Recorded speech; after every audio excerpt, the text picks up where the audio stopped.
Halo guys, balik lagi dalam channel gue. Guys, untuk video gue hari ini, gue ingin menceritakan kasus kejahatan yang terjadi di kota Cilegon. Kasus ini bisa dikatakan sangat memilukan, dikarenakan ada seorang istri menolak ajakan berkencan dari suaminya, dan berakhir meninggal dunia. Yang mirisnya, bayi 40 hari pun ikut menjadi korban. Ada apa sebenarnya di dalam rumah tangga mereka? Apa hanya masalah sepele itu hingga terjadinya tindakan kejahatan? Yuk, mari kita simak videonya.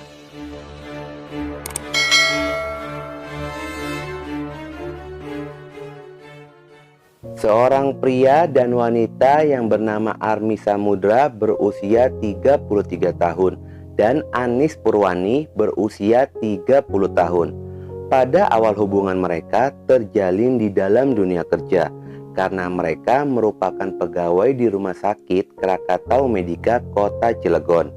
Army bertugas sebagai perawat dan asisten dokter, berstatus pegawai tetap.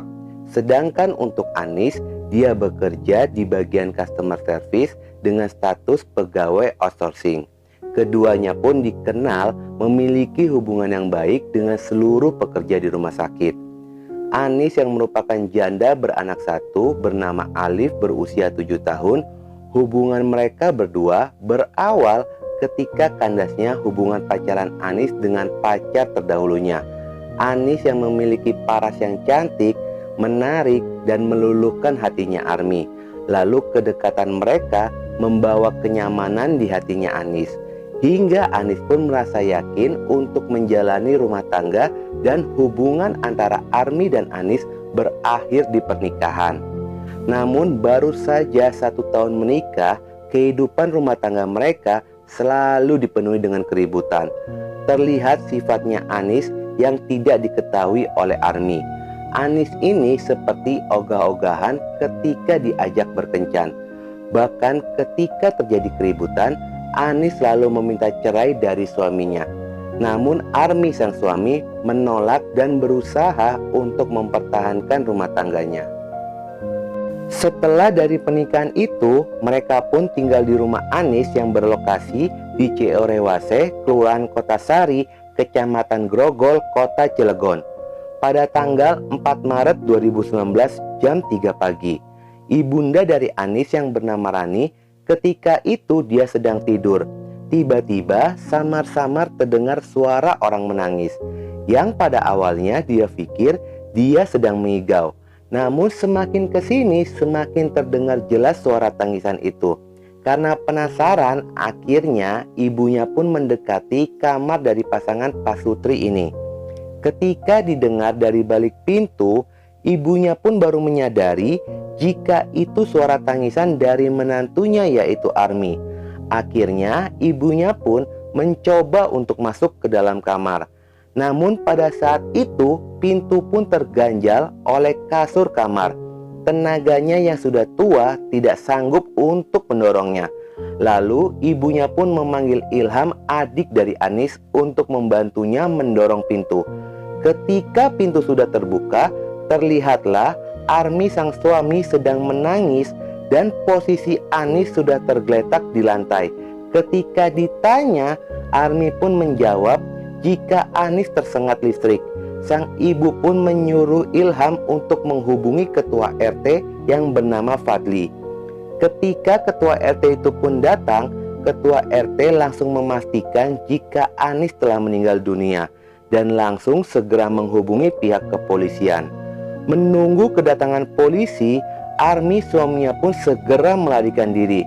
Saat polisi tiba di lokasi, ketika polisi akan memasuki kamar, polisi menggunakan genteng untuk alas kakinya, dikarenakan laporannya akibat tersengat listrik. Namun saat polisi melakukan pengecekan, polisi memastikan jika penyebab Anis meninggal dunia bukan akibat kesetrum. Dan mirisnya, bayi yang baru dilahirkan 40 hari pun ikut meninggal di malam itu. Kedua tubuh korban pun segera dibawa ke Rumah Sakit Derajat Prawinegara untuk dilakukan pemeriksaan.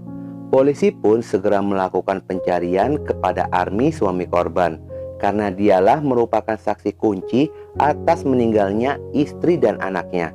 Namun akhirnya polisi pun kedatangan seorang pria yang menyerahkan diri, yaitu Army Samudra.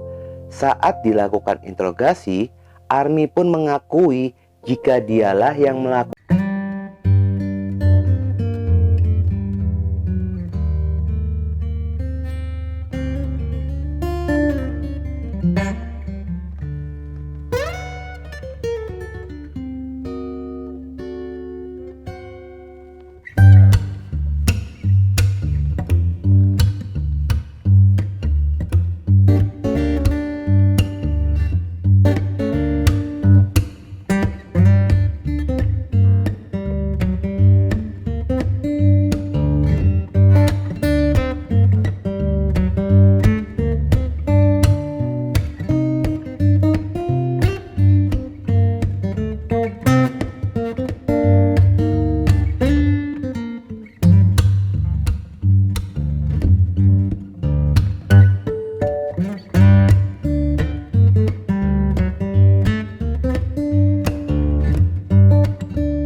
dunia.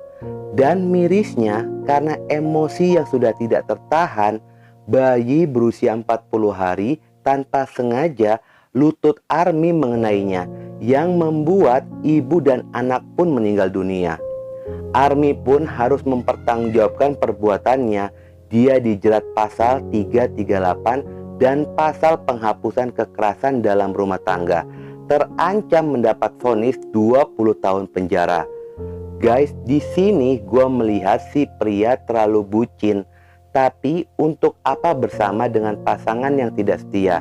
Daripada makan hati dan membuat terjadinya tindakan kejahatan itu yang merubah posisi benar menjadi pelaku kejahatan, puasnya hanya sesaat tetapi menyesalnya seumur hidup. Karena apapun alasannya, membunuh itu tidak bisa dibenarkan. Intisari dari kisah ini, jagalah tali pernikahan kalian dan hargailah pasangan kalian. Menikah itu untuk ibadah, bukan menambah dosa. Oke guys, sekian dulu kisah hari ini dan jangan lupa ikuti terus video gua. Oke?